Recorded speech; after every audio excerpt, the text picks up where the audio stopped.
Maharashtra Chief Minister Uddhav Thackeray chaired a crucial all-party meeting to decide on the further course of action to curb the spread of COVID-19 in the state. While Uddhav has hinted at a complete lockdown as one of the options, he will be meeting members of task force, after which a further decision will be taken. Sources have told Mirror Now that Congress and BJP both have opposed complete lockdown, citing the impact on the economy. देखिए, सरकार कोशिश ये कर रही है कि lockdown ना लगे। इसी वजह से हमने जो पहले गाइडलाइंस और एसओपी लाई थी, कड़क निर्बंध लाए थे, उसके अंदर हमने यही कोशिश की कि दिन ब दिन जो है वो कठोर जो है गाइडलाइंस बने।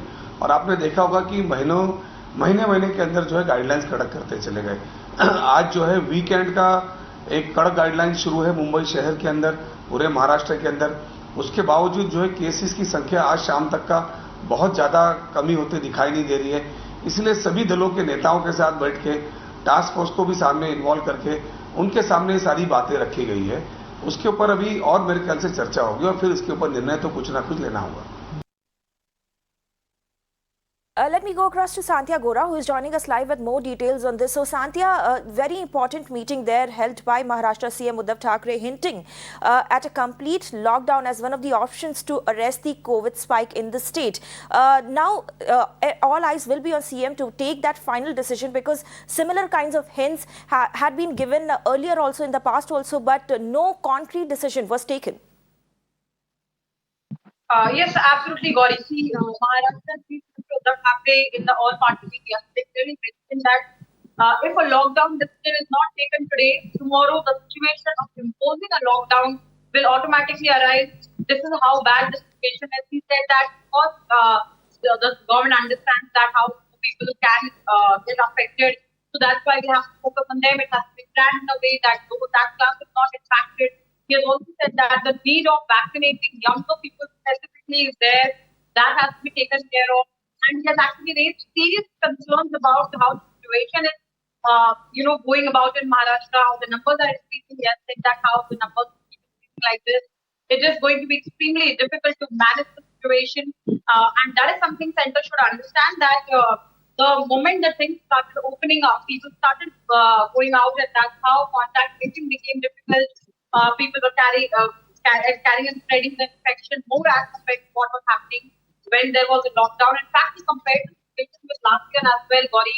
He did say that last year when everybody was inside, it was easier for the authorities to track the people, trace the people, do the contact tracing and rapid testing that did curb the situation in Maharashtra.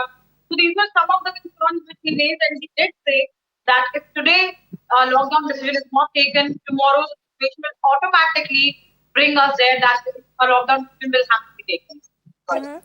Right. Thank you, Sandhya, for sharing all those details. A very crucial meeting between CM Uddhav Thackeray and task force is also slated for today, and all eyes will be on the outcome of that particular meeting also. Thank you, Sandhya, for sharing all those updates from the state of Maharashtra. In fact, moving on to the national capital now, the Delhi government has announced a slew of new restrictions in light of the rising number of COVID cases in Delhi. According to the new order, anyone travelling from Maharashtra to Delhi has to now carry a negative RT-PCR report, which should not be older than 72 hours. Meanwhile, all educational institutions have been ordered to remain shut, while the limit for gatherings have also been capped. In fact, remember, the national capital recorded 7,897 COVID cases and 39 fatalities in the last 24 hours. With this, the national capital's positivity rate has risen to over 10%, which is the highest since November.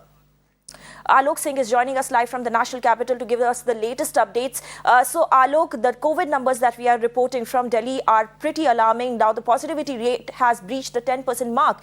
And in the wake of this, Delhi government has announced a slew of fresh restrictions. If you can just take us through the details. Well, Gauri, good morning and good morning to our viewers as well. In fact, if you see, the condition in the national capital is similar. The condition was in November last year. In fact, in November last year, the positivity rate was more than 10%, and it has now again increased more than 10%. So definitely it is a cause of concern. Within a week, there was a positivity rate. Earlier, before 1 week, the positivity rate was below 1%, but within a week, within 8 to 9 days, now the positivity rate has gone up in this manner. So definitely now the government has to, in fact, order these slew of measures. Let me tell you that initially we saw that 3 days ago Delhi government announced the night curfew. Night curfew is still going on. But as far as the transportation and other gathering is concerned, now no gathering is allowed. No political, no social, nothing at all. In fact, in festival or as far as in temples also, that you are not allowed to gather in huge number. Educational, that we also reported that now the schools are shut in the national capital, but the online classes will be allowed. Let me tell you other that like as I already told you, gatherings in the similar pattern, that in these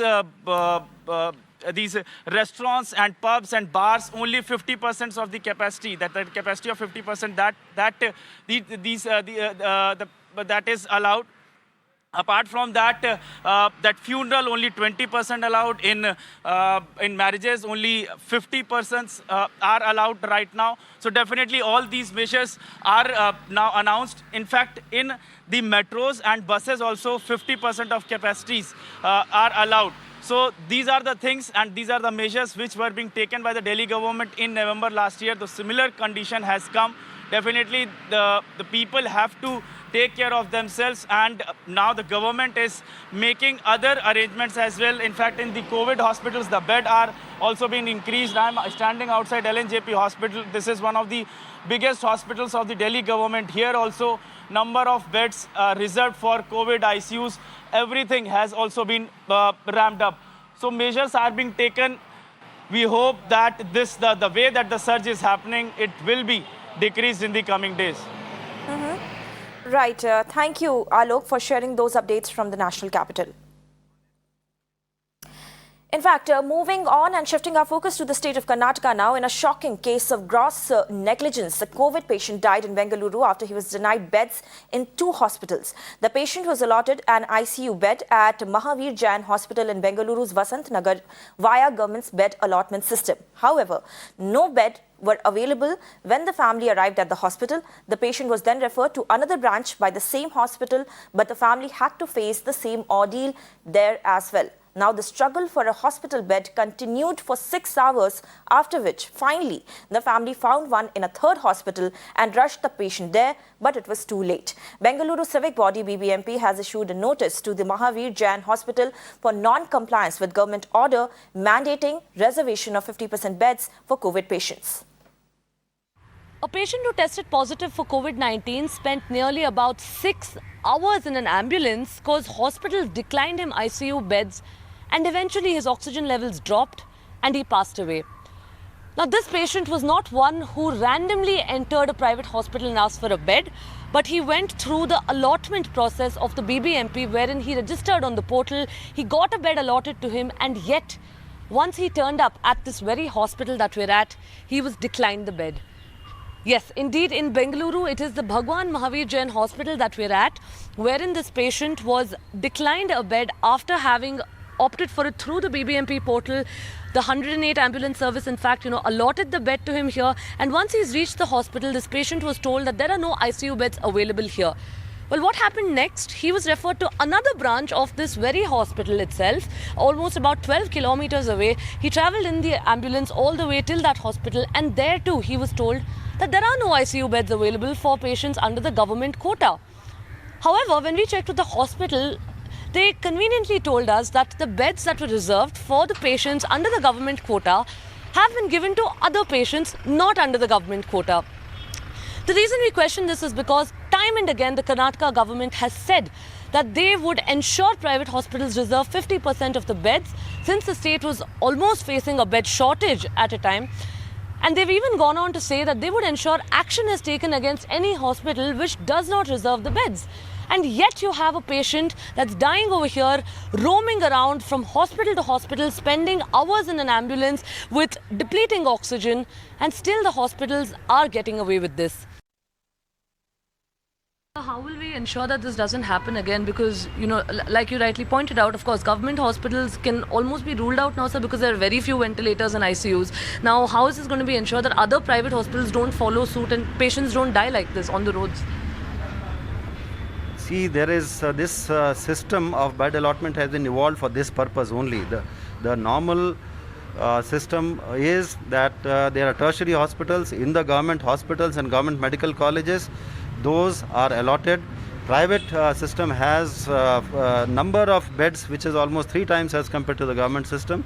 They are also getting allotted. Lot of people are getting admitted of their own accord. Now, in this situation, this is precisely the situation that we wanted to avoid when we have a central bed reservation system. Yes. And that is the reason why these orders have been passed and the teams have been constituted. Yesterday, meetings have been held at the highest level in the government to make sure that these kind of beds are made available by the hospitals. Now, the why it has not done in this case will have to be inquired. And 3 days after Prime Minister Narendra Modi announced and proposed Tika Utsav while addressing the chief ministers of all the states and union territories, the 4-day vaccine festival will be marked in the country starting today. The festival aims to vaccinate maximum eligible people as well as spread awareness on COVID vaccines. In fact, this comes at a time when at least 5 states, including Maharashtra, have demanded fresh stock of vaccines as the existing ones are depleting fast. States that have demanded more vaccines include Chhattisgarh, Odisha, Andhra Pradesh, Rajasthan and Maharashtra.